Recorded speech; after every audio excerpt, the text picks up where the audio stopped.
Have you ever questioned the concept of true development? Does it pertain to towering skyscrapers, thriving economies, or the latest technology? Or is it something more profound and intrinsically the idea of development as freedom? An influential work by economist Amartya Sen may reshape your perspective.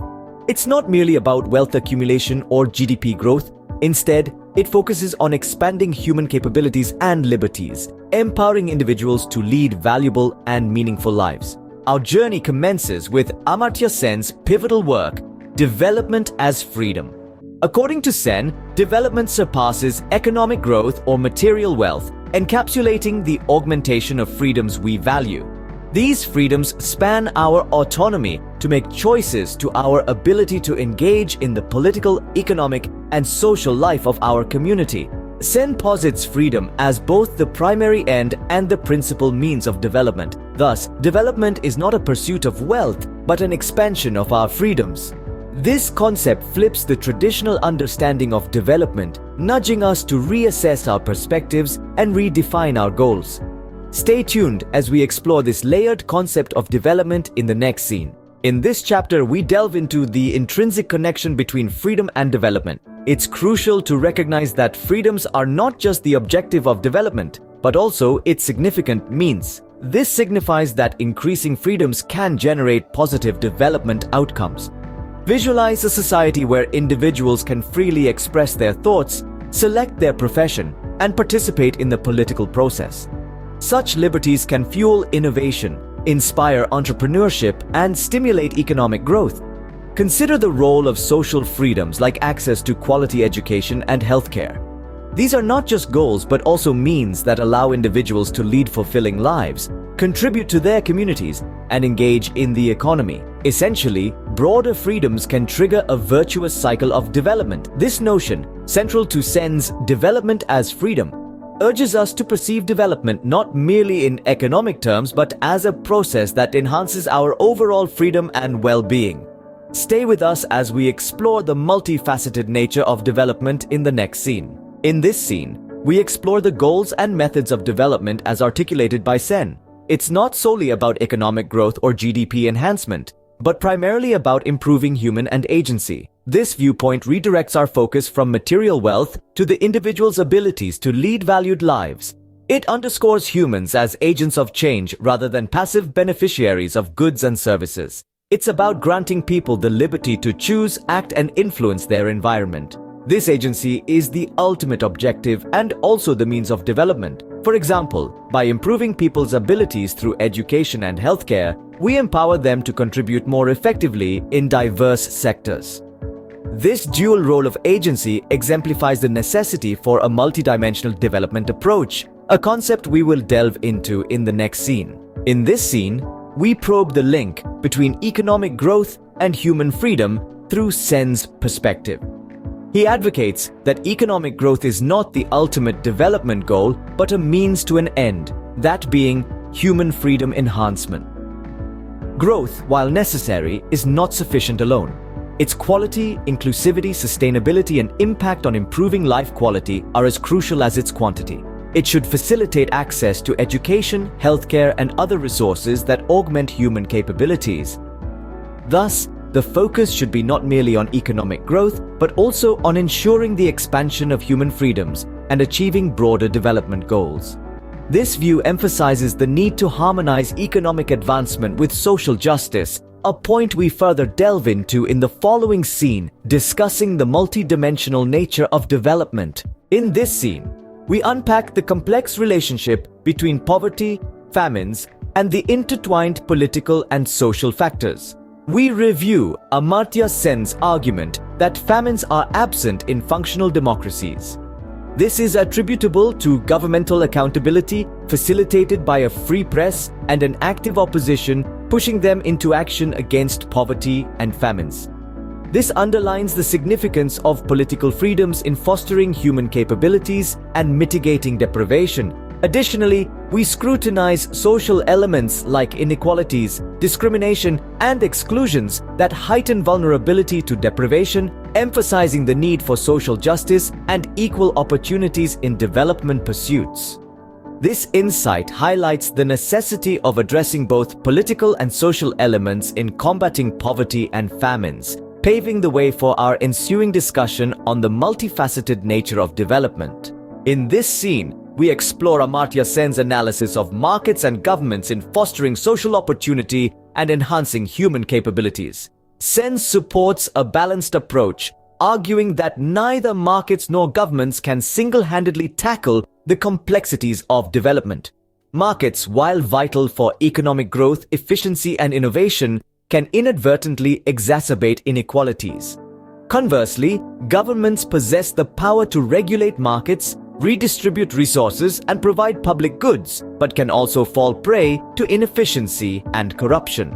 Therefore, Sen proposes a blend of market mechanisms and social policies to leverage the strengths and offset the weaknesses of both. This approach emphasizes the role of social policies in aiding market mechanisms, empowering individuals to augment their capabilities and freely live their chosen lives. This paves the way for our next discussion on the multidimensional aspect of development. In this scene, we explore Amartya Sen's approach to appraising different aspects of freedom.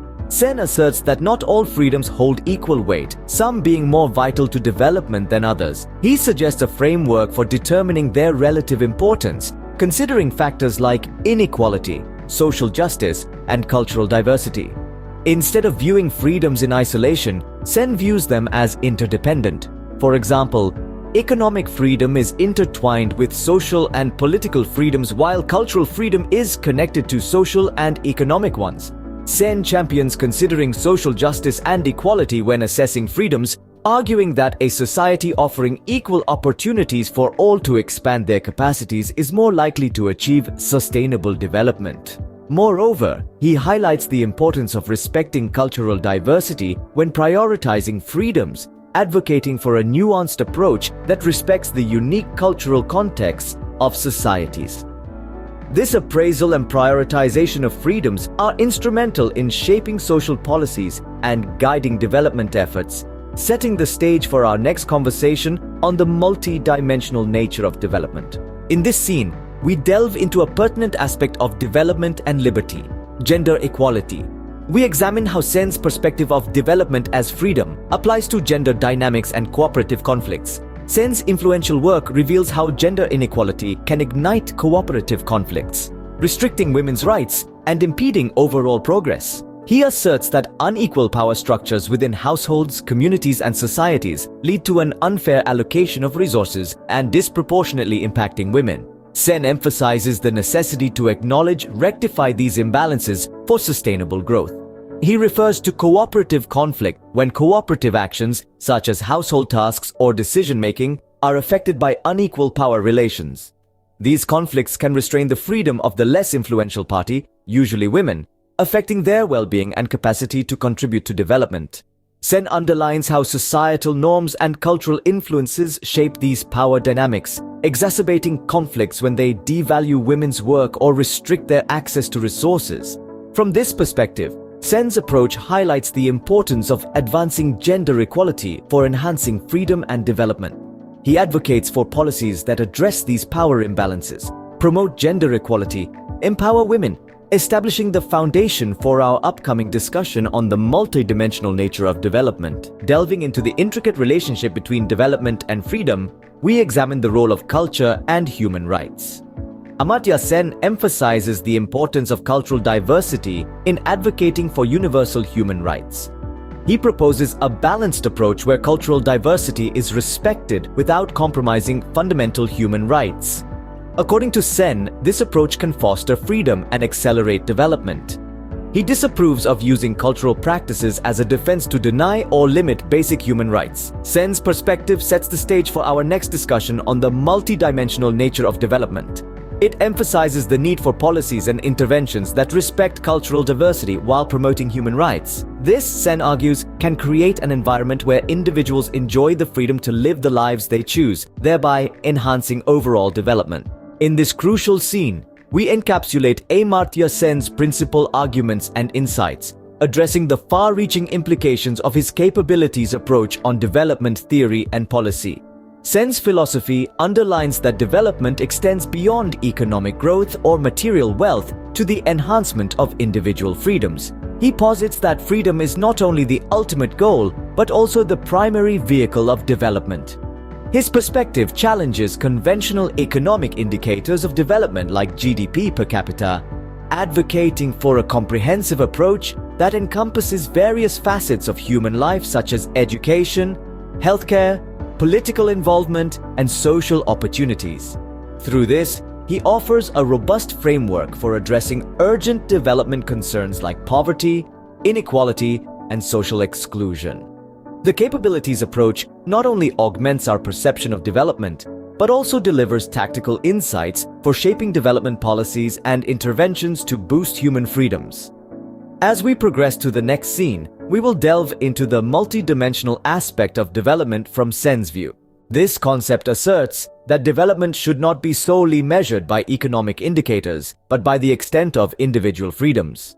It emphasizes the importance of political freedoms, social opportunities, economic arrangements, and robust institutional capabilities in fostering human development. The idea has profound implications, extending across diverse disciplines like economics, political science, philosophy, and social policy. It prompts a reconsideration of development measures, advocating for the inclusion of factors like education, healthcare, political participation, and social opportunities. In political science, it highlights the interaction between political institutions and development results, underlining the importance of democracy in advancing freedoms and facilitating development. In the realm of philosophy, it dives into discourse on social justice, equality, and human flourishing.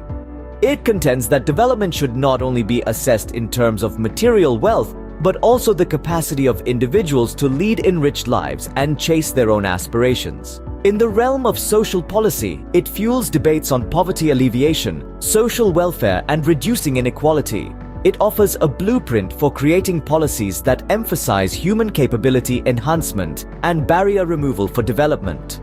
Development as freedom is a broad perspective that includes not only economic growth, but also social, political, and cultural aspects.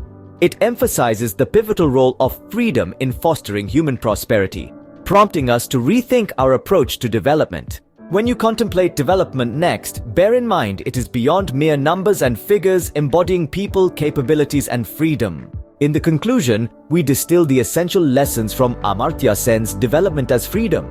Sen urges that development isn't merely about GDP growth or material wealth, but enhancing people's abilities, liberties. This shift from conventional economic models is a defining feature of Sen's approach. He also champions a multifaceted view of development, integrating economic, social, political, and cultural dimensions. This holistic view reveals the intricate connections among various development aspects and the necessity for integrated solutions. Sen's work highlights the need for individual empowerment and societal involvement, rejecting the notion of people as mere beneficiaries of development initiatives. He also points out how inequality and social exclusion restrict people's freedoms, urging us to tackle these obstacles to development, not just for ethical reasons, but because they're fundamental impediments. Finally, Sen propounds that solid institutions and policies are crucial to foster development and enlarge freedoms, emphasizing that institutional and policy decisions profoundly impact people's lives. These insights compel us to reevaluate our development approach, foregrounding human freedoms and capabilities. As we progress, let's uphold Sen's perspective. Development is about liberating people from the constraints hampering their potential,